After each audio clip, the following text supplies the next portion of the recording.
Bienvenidos a la clase de alumbramiento y hemorragia posparto.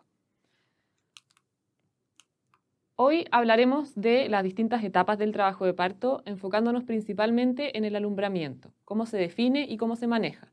Posteriormente hablaremos de la hemorragia posparto, cómo se define, cuáles son sus causas y cómo manejarlo en un ambiente extrahospitalario, para terminar con un resumen de lo aprendido durante la clase de hoy. Como ya hemos hablado en otras clases anteriores, las etapas del trabajo de parto se dividen en la dilatación, el expulsivo, el alumbramiento y el postalumbramiento, siendo estas dos últimas especialmente importantes ya que son el periodo con mayor riesgo de complicaciones de sangrado. El alumbramiento se define desde la salida del bebé hasta la salida de la placenta, y el postalumbramiento es la etapa que ocurre después de la salida de la placenta hasta 1 a 3 horas postparto. Después de que sale el feto, el volumen del útero disminuye rápidamente y esto va a generar el desprendimiento de la placenta. Esta etapa del alumbramiento puede durar entre 30 a 45 minutos, dependiendo si la madre ha tenido hijos previos o no. Se puede manejar de distintas maneras esta etapa. Sin embargo, hay algunas que están reservadas solamente para personal médico calificado. El manejo expectante es cuando esperamos la expulsión espontánea de la placenta desde el útero, que se produce por las contracciones uterinas o por gravedad. En esta etapa no hay intervención profesional y el cordón umbilical no se debe ligar ni cortar hasta que cese su pulsatilidad, es decir, hasta que deje de latir. El manejo activo, también llamado alumbramiento dirigido, debe ser realizado por médicos y matrones, quienes facilitan el desprendimiento y la expulsión de la placenta, estimulando las contracciones uterinas, y de esta manera se acorta el alumbramiento y así también se reducen los riesgos de hemorragia posparto. Sin embargo, este manejo incorpora administración de medicamentos y tracción del cordón, por lo cual debe ser reservado para especialistas. La extracción manual de la placenta también debe ser realizada exclusivamente por personal calificado. Médicos o matrones deben introducir la mano completa dentro de la cavidad uterina para lograr la separación de la placenta desde la pared uterina.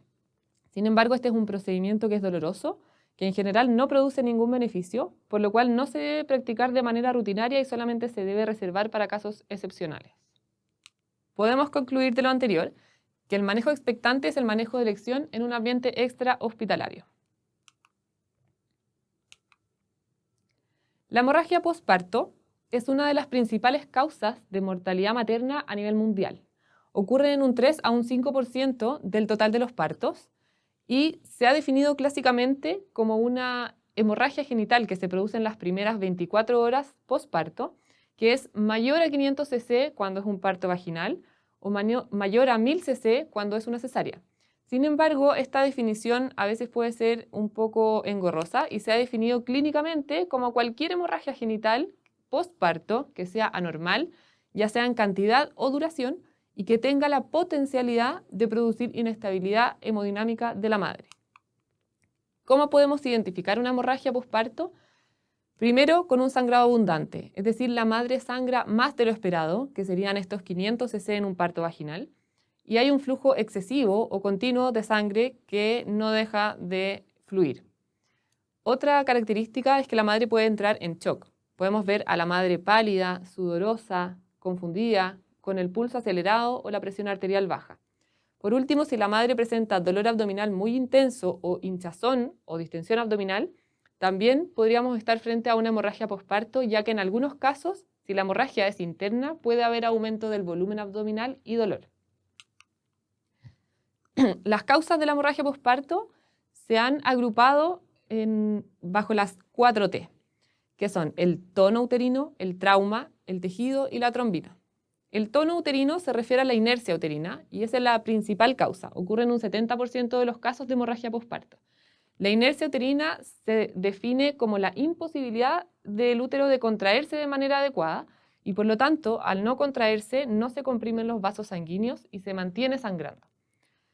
El trauma es cualquier desgarro o herida que se produzca a través del canal de parto. Puede ser a nivel del útero, a nivel del cuello del útero, a nivel de la vagina o a nivel vulvar. La tercera T, que sería el tejido, se refiere a los restos placentarios, es decir, cuando queda restos de placenta o de membranas ovulares dentro del útero que producen de manera similar a la inercia uterina dificultad en el útero para contraerse y de esa manera contraer las arterias y se mantienen sangrando. Y por último está la trombina, que es mucho menos frecuente, que son alteraciones de la coagulación o de las plaquetas de la madre que pueden llevar también a una hemorragia posparto.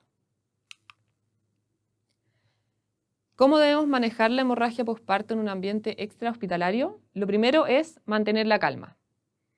Posicionar a la paciente idealmente recostada, con las piernas levemente elevadas.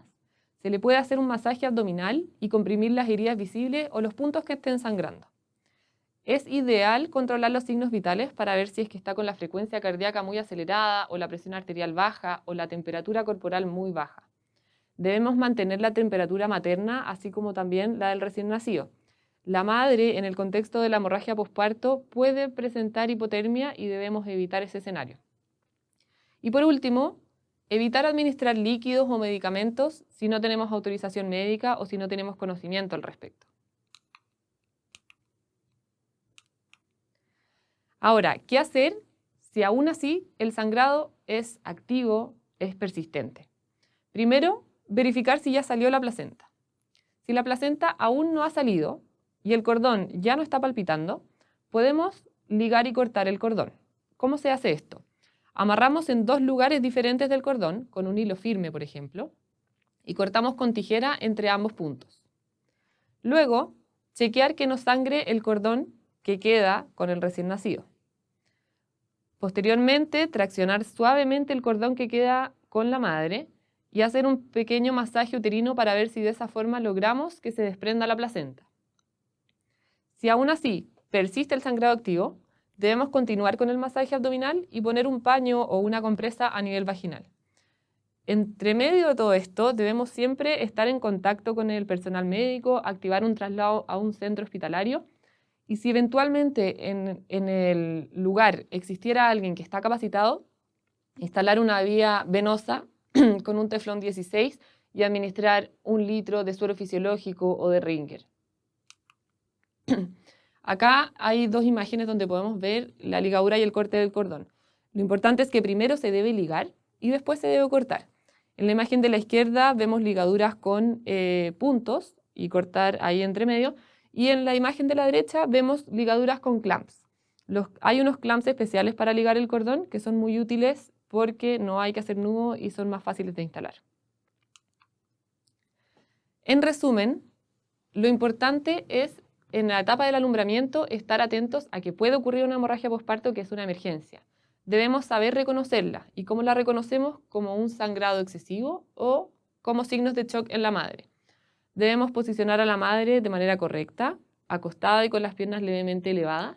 Lo más importante es masaje abdominal y aplicar presión sobre las heridas visibles con algún paño o alguna compresa. Solamente si es que el sangrado es incontrolable y la placenta no ha salido, ligamos y cortamos el cordón y podemos lograr la extracción de la placenta mediante una tracción suave del cordón y un masaje abdominal. Es importante en este punto que la tracción debe ser suave del cordón. De lo contrario, podríamos cortar el cordón o incluso se podría producir una inversión del útero, lo cual sería otra emergencia. Debemos monitorizar los signos vitales, evitar la hipotermia y siempre tratar de mantener la calma, estar preparando el traslado y comunicarnos constantemente con personal médico capacitado. Muchas gracias.